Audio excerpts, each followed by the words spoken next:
of the long sand beacon, which should be yourself. Stand by one. They kept asking us whether we were holding our position, and we said, yeah, we appear to be. The beacon is in the same place, although we're sort of going round it a little bit as the tide changed. And they said, well, low water's in 3 hours, keep in contact with us on the radio. And actually, at low water, we were sitting on the sandbank, flat on the bottom, and the ship wasn't moving. I mean, that's probably the freakiest bit of the whole thing. I mean, the sea was boiling, raging around us, and the waves were going over the top of the ship, and God knows what else. And the ship was absolutely still. Systems Coast Guard, well, if the radar position is correct, then you should be partly over the sand, still out of the Blackbeak shipping channel. There should be another buoy, the Blackbeak number 2, either west or southwest of you. Can you see another buoy? Over?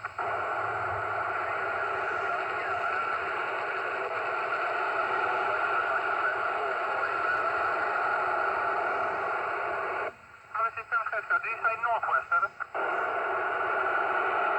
Systems, Roger, so you're in between the beacon and the buoy, is that correct? We informed the Coast Guards of what happened, just merely as a good measure, because we thought we'd be completely safe by then, having got the second anchor over. And also gave out the numbers on the Dutch service, which was running at that time, which was a pre-recorded program on tape. En het is op het ogenblik onmogelijk om nieuws te geven. The law prohibits the use of a normal ship-to-shore link from a pirate radio station. All messages from the ship to the office had to be transmitted at pre-arranged times during the program. Okay, yeah. The message system comprised of a complex and ever-changing series of numbers. Might be listening in the office, or anybody who knows anybody in our organisation on land, would you please telephone somebody in the office and give them the following numbers.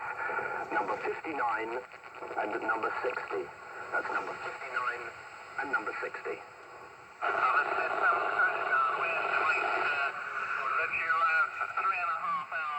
Before low water, 3 to 3.5 hours before low water, so a fair bit for the tide to drop yet. Over.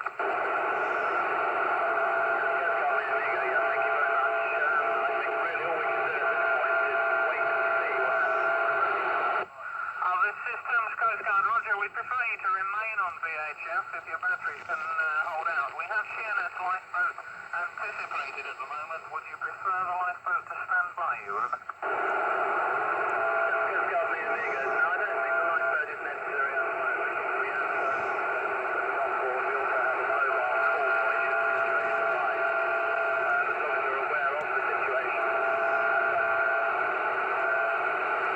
Systems Coast Guard, yes, we're very much aware of the situation. What are the sea conditions where you are, over?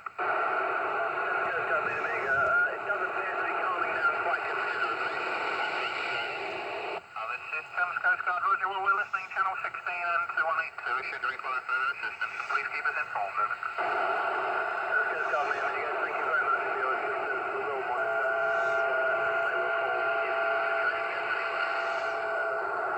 Roger out. The storm was getting worse all the time, so they say anyway. What happened when we were lifting off the sandbank as the water rose, she was banging on the bottom, gently at first, and then occasionally you get a large wave and go down on the sandbank. And we were checking the bilge sort of constantly, had all the pumps running just in case. And it was literally a case of within 15 minutes, sort of between one bilge check and another, we're taking about 4 feet of water with the pumps running. So we sort of started emergency pumps. The lifeboat by then was there because the Coast Guard had insisted on sending it. And we said, well, we don't want to leave the ship. And as far as we know, everything's okay. We're not taking any water. And they said, well, we're sending it anyway.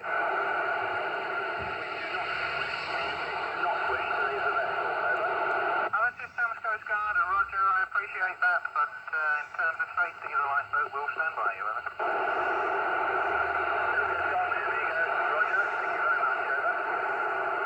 It's 30 seconds now before 7 o'clock.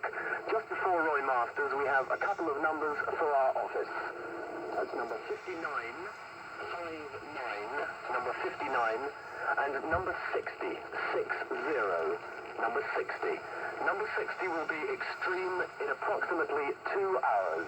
Repeat those numbers, number 59 and number 60. If you know anybody in the organisation, would you please telephone them and give them these numbers, 59 and 60. It was okay once we were going on to the sandbank and the tide had gone very low, although the Coast Guard told us early in the evening that when the tide was at its lowest point we would have half a metre of water underneath the whole ship. But we still sort of kept a brave face, if you can call it that. And it must have been about 9-10 o'clock at night when the tide came up again.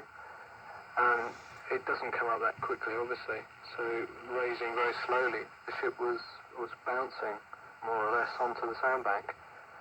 And I think it was the back section more than anything that took the brunt of the blows. And we had 1 or 2 holes there in the past which had been fixed, but possibly created new holes and opened up all the old ones as well. It's 8 o'clock, and it's time for a look at the weather.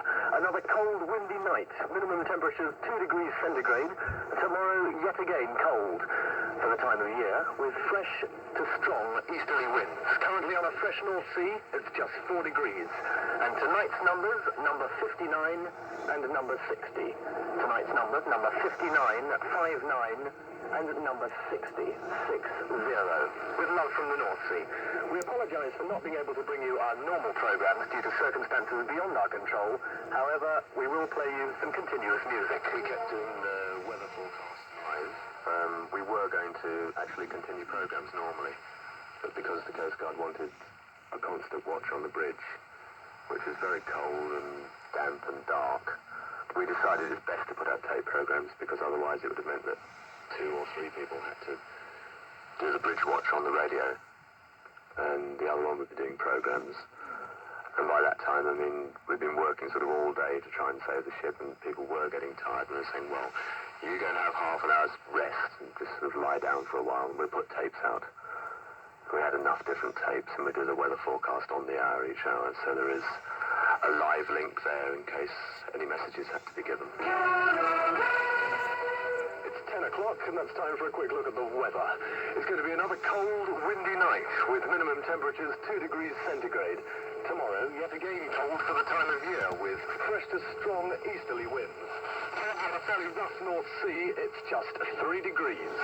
And some numbers for our office, numbers 59, 59, 60, 60, and 25.